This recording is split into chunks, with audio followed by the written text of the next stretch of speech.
Hello guys, আসসালামু আলাইকুম। আজকে চলে আসছি ভাই ব্রাদার সবাইকে নিয়ে ইফতার পার্টি করতে। আমাদের কোচিং এর যত ভাই ব্রাদার আছে সবাই মিলে আমরা ইফতার পার্টি করবো। এখানে আছে আমার বন্ধু সৈকত, আর আমাদের এখানে স্মার্ট বয় আছে। আমি আর সৈকত মিলে দেখতেছিলাম যে আমরা ইফতার পার্টির যে চাপগুলা খাবো এগুলো কিভাবে বানানো হইতাছে। গাইস, এখানে আসার সাথে সাথে মশলার এত মজাদার একটা সুন্দর একটা অ্যারোমা আসছিল, এগুলো দেখে আমার বন্ধু সৈকতের অবস্থা তো পুরাই খারাপ। অবস্থা খারাপ হলেও গাইস লাভ নেই, কারণ রমজান মাস, এখন ইফতারের পর্যন্ত আমাদের সময় ওয়েট করতে হবে। গাইস, আপনারা হয়তো জানেন মিরপুর 1 নম্বরের চাপগুলো অনেক মজা হয়, তাই আমরা এখানে আজকে ইফতার করার প্ল্যানটা করলাম।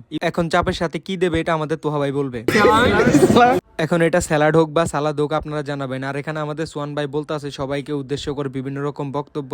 আর এখানে আমাদের তোহা ভাই সবার সাথে এখানে আলিঙ্গন করছে। এর মধ্যে সৈকত ওকে একটা চুমা দিয়ে দিল, অনেক ভালোবাসে তাই। সবাই এখন শরবত রেডি করতে আছে, আর সৈকত ভাই এখানে বলতেছে মহব্বতের শরবত। ভাই তোর জীবনে মহব্বত নাই, তাই ট্যাঙ্কের শরবত খাই জীবনটা কাটিয়ে দে। এখন আমাদের চলে আসছে চাপগুলো। চাপ আসার পর কারোই মাথা ঠিক নাই, সবাই উড়াদুরা খাওয়া দাওয়া শুরু করে দিছে। এখন এখানে তানজিম খাইতে আছে, তোহা এখানে বলতে আছে যে খাবার কেমন হয়েছে।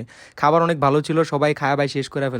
সবশেষে একটা কথা হচ্ছে কি, ওরা ডিসকাউন্ট পাওয়ার জন্য বলছে যে আমাদের মধ্যে ইউটিউবার আছে বা আমরা ব্লগার, এগুলা বলাতে ওরা বলছে যে আমাদের সাবস্ক্রাইবার কত। সাবস্ক্রাইবারের কথা শুনে গাইস আমাদেরকে অপমান করে দিল। আপনারা যদি আমাদেরকে অপমান না করতে চান তাহলে আমাদের চ্যানেলটা সাবস্ক্রাইব করে দেন। সো গাইস, আজকের ভিডিও থেকে এখানেই বিদায় নিতে যাচ্ছি। সো গাইস, আমরা এখন সবাই মিলে চলে যাব।